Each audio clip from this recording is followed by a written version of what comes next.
Senhor esteja convosco. Ele está no meio de nós. Proclamação do Evangelho de Jesus Cristo segundo Marcos. Glória a vós, Senhor. Naquele tempo, Jesus começou a falar aos sumos sacerdotes, mestres da lei e anciãos, usando parábolas. Um homem plantou uma vinha, cercou-a, fez um lagar, construiu uma torre de guarda. Depois arrendou a vinha a alguns agricultores e viajou para longe. Na época da colheita, ele mandou um empregado aos agricultores para receber a sua parte dos frutos da vinha. Mas os agricultores pegaram o empregado, bateram nele e o mandaram de volta sem nada. Então o dono da vinha mandou de novo mais um empregado. Os agricultores bateram na cabeça dele e o insultaram. Então o dono mandou ainda mais outro e eles o mataram. Trataram da mesma maneira muitos outros, batendo em uns e matando outros. Restava-lhes ainda alguém, seu filho querido. Por último, ele mandou o filho até os agricultores, pensando, eles respeitarão meu filho. Mas aqueles agricultores disseram uns aos outros, esse é o herdeiro, vamos matá-lo, a herança será nossa. Então agarraram o filho, o mataram e o jogaram fora da vinha. Que fará o dono da vinha? Ele virá, destruirá os agricultores e entregará a vinha a outros. Por acaso nunca lestes na Escritura? A pedra que os construtores deixaram de lado tornou-se a pedra mais importante? Isso foi feito pelo Senhor e é admirável aos nossos olhos? Então os chefes dos judeus procuraram prender Jesus, pois compreenderam que havia contado a parábola para eles, porém ficaram com medo da multidão e por isso deixaram Jesus e foram-se embora.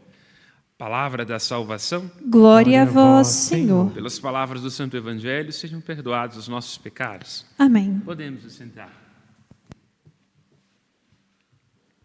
Apresenta-se a nós, neste Evangelho, um discurso mais ou menos próprio da vida da gente, seja em nossa família, seja no ambiente de trabalho, seja em nosso condomínio.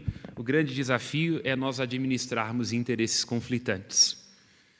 Porque todos nós somos herdeiros deste legado que nos precede. Fantasmas daquele amor que nos faltou, daquele excesso de zelo que sobrou na relação com os nossos pais, a ausência deles. E isso vai se arrastando, ora como grandeza, ora como envenenamento, e vai prejudicando todas as nossas relações. Basta entrar numa repartição de um ambiente de trabalho, basta entrar numa reunião de padres, basta entrar num CPP para tomar a consciência de que há homens e mulheres velhos com vícios de criança. Interesses conflitantes, birraças, crianças frustradas dentro de si, que vão dilacerando o tecido de um ambiente de trabalho, de um condomínio, de uma família. O nosso consolo é que nós seguimos aquele que é chamado no livro do Apocalipse, que é um livro que fala dessa tensão escatológica. A expressão é difícil, mas simples de traduzir. A tensão desta realidade que nos supera, esta realidade daquilo que nós somos, daquilo que a gente vai ser, não é? Porque há uma constante disputa entre o bem e o mal, entre as luzes e as sombras, e nós estamos no meio dessa bagunça, um pouco como uma festa de fim de ano. Os personagens em disputa, Deus e o diabo, que se desentenderam no jardim e a gente fica aqui brigando por conta da vinha, no meio dessa confusão. No livro do Apocalipse, o Cristo é chamado de Homartis Hopistos, a testemunha fiel. Esta palavra martis, de onde vem mártir, martírio, quer dizer testemunho, e o Cristo é a testemunha fiel. Portanto, é aquele que atravessa o movimento da história na sua capacidade de esclarecer a vontade de Deus. Ele mesmo é a palavra de Deus e permanece, sendo um sinal a nós deste amor resiliente e insistente de Deus que nunca se cansa. Costumamos destacar nesta parábola do Evangelho a rigidez, o endurecimento e a perversidade daqueles que deveriam fazer da vinha um lugar de frutos e não um lugar de assassinato e de homicídio. No entanto, o grande protagonista desta parábola é Deus com o seu amor. um amor resiliente e um amor insistente que manda, que envia, que quer persuadir, que quer convencer. Não obstante, encontre nos vinhateiros e cada um de nós pode se enxergar. Lá onde está mordendo alguém no ambiente de trabalho, ou nesta ou naquela relação, lá onde está envenenando o tecido do lugar em que se encontra, também deve ver-se como um vinhateiro homicida. Continuamos nós assassinando uns aos outros e, sobretudo, assassinando a Deus, não é? Porque quando algo de em nós não está bem resolvido e nós projetamos a nossa obsessão e a nossa frustração no chefe, no subordinado, nessa, naquela pessoa, na vizinha do apartamento de cima, na nossa cunhada, na nossa nora, na nossa sogra, há algo a mercê de se tornar um homicídio, porque Jesus já nos alertou, não é? É com o olhar, com o julgamento, que a gente começa a matar.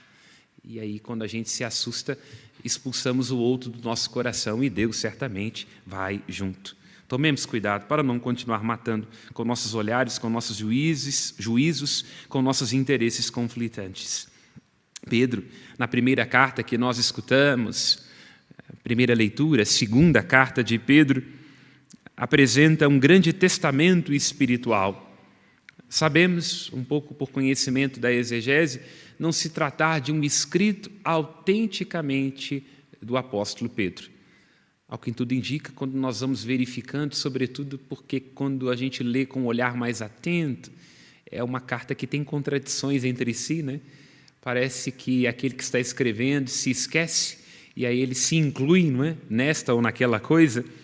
Então não é uma carta autenticamente do apóstolo Pedro, mas é uma carta que segue o seu influxo, o seu testamento espiritual. Esta segunda carta de Pedro, que é uma espécie de encíclica pastoral, ou seja, é um escrito que tem como objetivo ser uma exortação, não é? Assim como o Papa tem as suas encíclicas, as suas comunicações à ecúmena, ou seja, à Igreja Universal, presente em todos os lugares, ao que tudo indica, esta é a finalidade desta carta, serve para Pedro mais ou menos como serve a carta aos Tessalonicenses no apóstolo Paulo. Uma carta cujo objetivo é traduzir em versos, em preces, um testamento espiritual do apóstolo.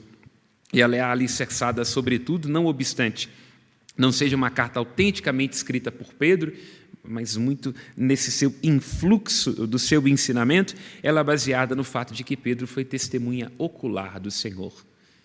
Isso é muito importante. O Cristo é a testemunha fiel, aquele que veio da parte do Pai, numa revelação, num amor, num diálogo desde toda a eternidade, e que faz chegar a nós quem é Deus e tudo aquilo que a gente precisa saber para ser salvo.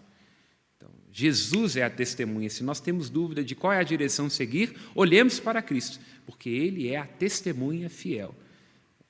Fidelidade, traduzida assim do grego, mas que se reporta lá ao emet, no Antigo Testamento, que é uma palavra que pode ser traduzida como verdade, como confiança, como fidelidade. Portanto, Deus é a verdade, Ele é a origem da confiança, Ele é o fiel para sempre.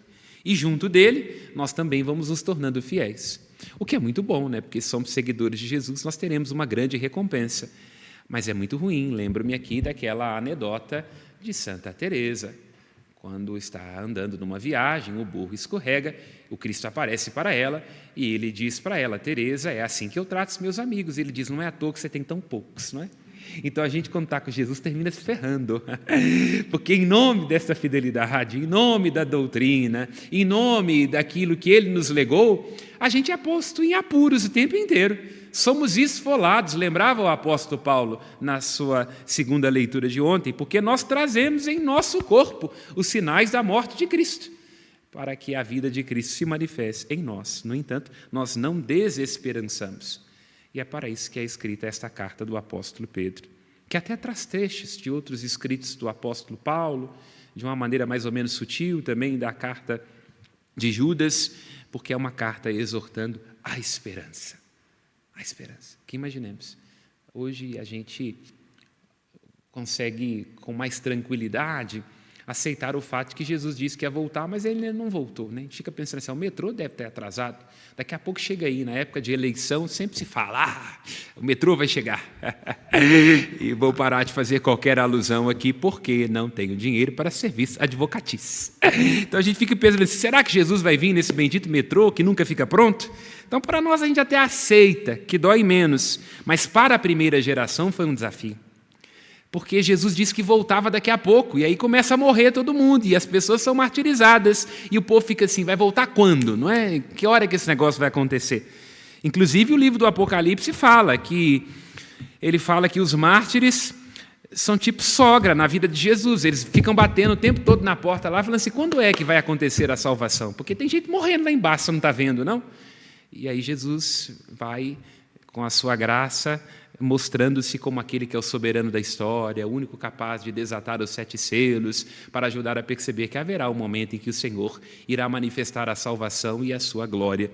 Então, este autor desta 2 Pedro está se comunicando àqueles que estão diante do desafio do cansaço da espera e estão sendo mais ou menos atormentados pela deturpação da doutrina. É muito difícil esperar. Sobretudo quando a gente está num contexto de angústia, quando a gente não está conseguindo entender, quando a gente está sofrendo, quando o calo está apertando. É muito difícil esperar contra toda a esperança, como lembra o apóstolo Paulo nos seus escritos. Mas é a isso que nós somos chamados, porque a esperança que salva tem que ser a grande virtude dos cristãos. Porque se nós nos desesperarmos de nós, de que o mundo será um lugar melhor, de que o reino de Deus está vindo até nós, nada feito. Se nós perdemos a esperança nestes dias melhores, nesta terra sem males, perdemos a esperança deste lugar onde não haverá nem sofrimento, nem morte, nem dor, esta esperança que não decepciona, essa esperança viva, diz Pedro na sua primeira carta, que não estraga, nem altera e nem se desfaz, pobres seremos nós, porque quem perde a esperança perdeu tudo. Pedro está assim se referindo. Ele, como testemunha ocular do Senhor, como aquele que viu a sua transfiguração, a transfiguração que ilumina a desfiguração do seu Calvário, está exortando a nós esperarmos, mesmo diante do cansaço. É claro que o sol já vai voltar amanhã, e este sol é Cristo. Sol que jamais tem ocaso, também o nascer desconhece.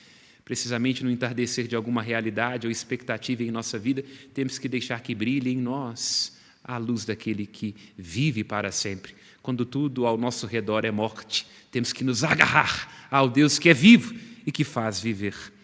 E Pedro inicia a sua carta chamando-nos de caríssimos. Caríssimos porque fomos amados, porque fomos escolhidos, enfatiza Pedro em sua primeira carta, e porque nós somos um objeto de afeição de Deus.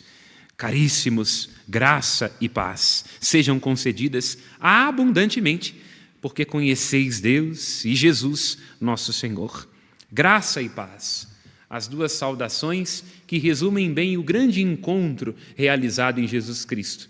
Porque o Shalom, a paz, é a saudação do povo hebreu.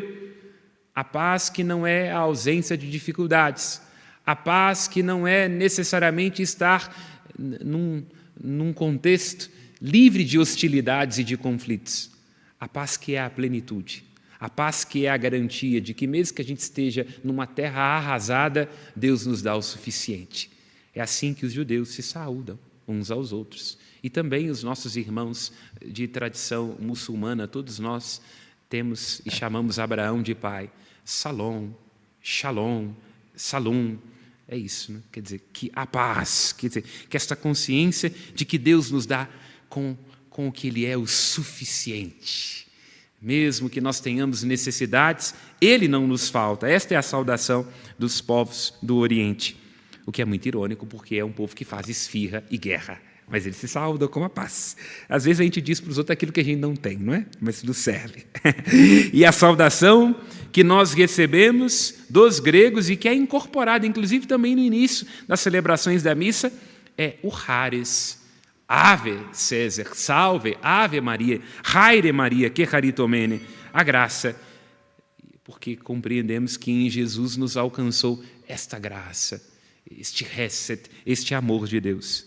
Então Pedro a nós, por isso esta é uma encíclica católica, ela serve para todos os tempos e todos os lugares, a nós que estamos com nossos passos cansados, que estamos passando por dificuldade, que estamos quase desistindo, graça e paz. Deus nos é suficiente e Ele nos alcança com um amor que nunca caduca, um amor que é perene, um amor que é resiliente, capaz de vencer até o desamor dos vinhateiros homicidas que ora nos cercam.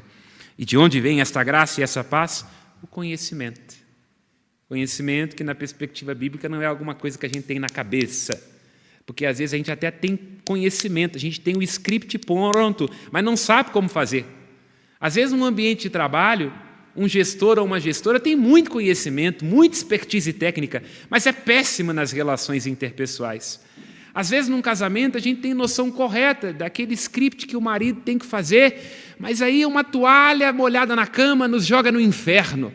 Às vezes, a gente até sabe o que tem que fazer com os filhos. Nós lemos Vygotsky e lemos Piaget, mas quando o filho é nosso, Pinochet, a gente tem vontade de matar. Então, não basta apenas ter um entendimento, uma compreensão intelectual. É preciso que este entendimento venha da cabeça e irrigue todo o nosso ser, porque senão ele não será sabedoria. Não basta saber isto ou aquilo. É preciso ter entendimento, discernimento, clareza, sabedoria, prudência, que vem de Deus antes de tudo. Ele é a Hagia Sophia, Ele é a santa sabedoria, porque na medida em que este conhecimento adentrar tudo o que nós somos, ele não for apenas uma expertise técnica, um currículo, um tomar nota disso ou daquilo, nós teremos uma postura diferente. Por quê? Porque neste conhecimento que nos penetra, que nos envolve, que nos conduz, que é íntimo, que é pessoal, que é amoroso, nós nos encontraremos com aquele que nos chamou. E se Ele chamou, Ele dê conta.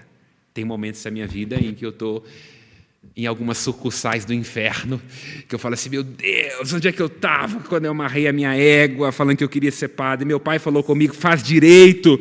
Aí eu penso e rezo para Deus, falo assim, é seu, não é? Então você dá conta. O que eu tenho que fazer aqui nesse momento é escutar, perceber e rezar. Aí eu corro para o Santíssimo, corro para Nossa Senhora e falo assim, quem pariu Mateus, ou quem pariu os maus teus, que balance. É isso que nós temos que fazer de vez em quando, abandonar a Deus, porque é Ele que cuida de nós. Pedro diz isso em sua primeira carta, lançai sobre Ele todas as vossas preocupações, é Ele que cuida de vós. Nesse momento, no seu testamento espiritual, na carta ao Tessalonicenses, capítulo 5, versículo 24, o apóstolo Paulo diz, fiel é aquele que vos chamou. E eu gosto bastante desta palavra, porque eu tenho ela no nome, fidelis. Então é isso. Tem que confiar naquele que é fiel, porque se eu não confiar naquele que é fiel e que me chamou, eu também não vou dar conta de ser fiel.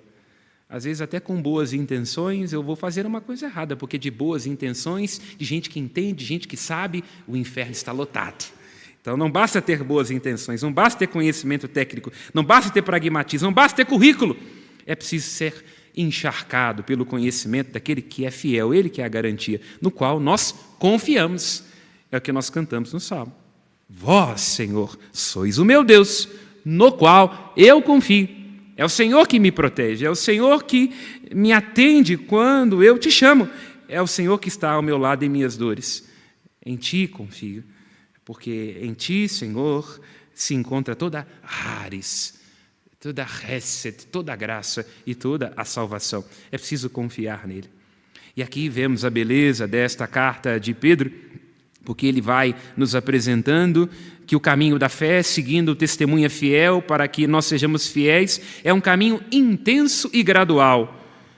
Ele vai gradativamente nos dizendo, olha, nós que participamos da natureza divina, ou seja, fomos feitos filhos de Deus, libertos da corrupção, temos que enxergar que a vida é um processo.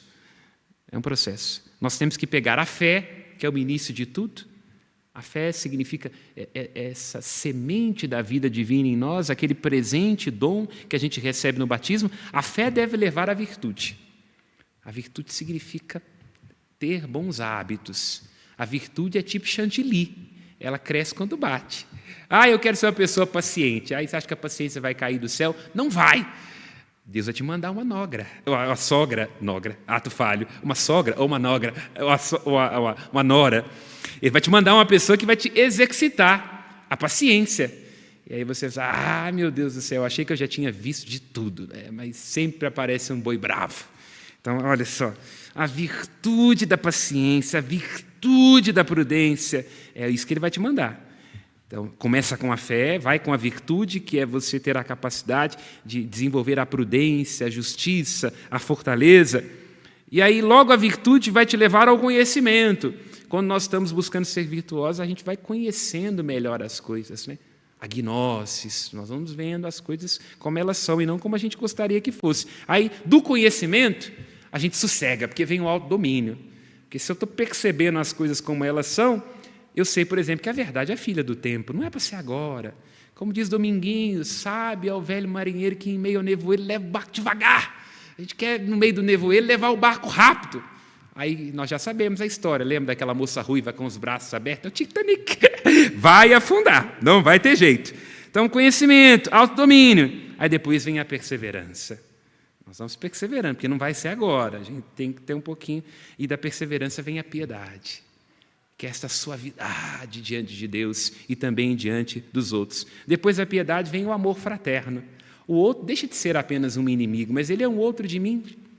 E, às vezes, até esse inimigo vai nos ajudando a perceber que o inferno é o outro, mas ele também pode ser uma possibilidade da gente ver outros caminhos, a gente enxergar que nem tudo tem que ser do jeito que a gente quer, como nos convém, de que existe uma verdade para além do nosso gosto, e aí nós encontramos, aqui está traduzido como a caridade, mas é o ágape, que é a grande descoberta dos cristãos.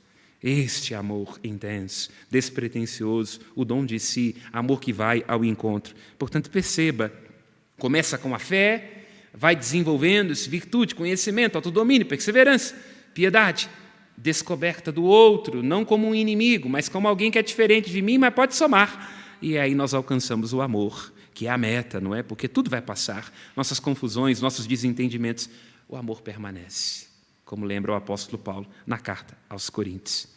E terminemos com um olhar sobre o Evangelho, porque quem nos inspira isso? Aquele que é, desde o Antigo Testamento, e revelado em Jesus Cristo, Hesed e Emet. Hesed, bondade, compaixão, amor, graça. Deus é assim. Ele não age pagando na mesma moeda. Continua enviando, insistindo, com um amor que é resiliente e que é durável. Este amor tem que irrigar a nossa vida, porque a gente desiste muito fácil.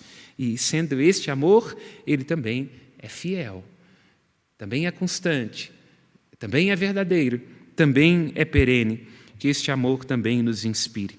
Agora, claro, evidentemente, não sei se exatamente com a sua cunhada, não sei se exatamente com essa pessoa que está aí te enchendo o saco agora, mas haverá um momento em que o justo juiz cumprirá a sua sentença.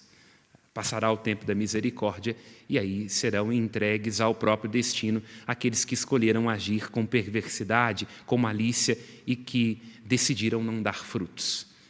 Não queiramos julgar antes do tempo.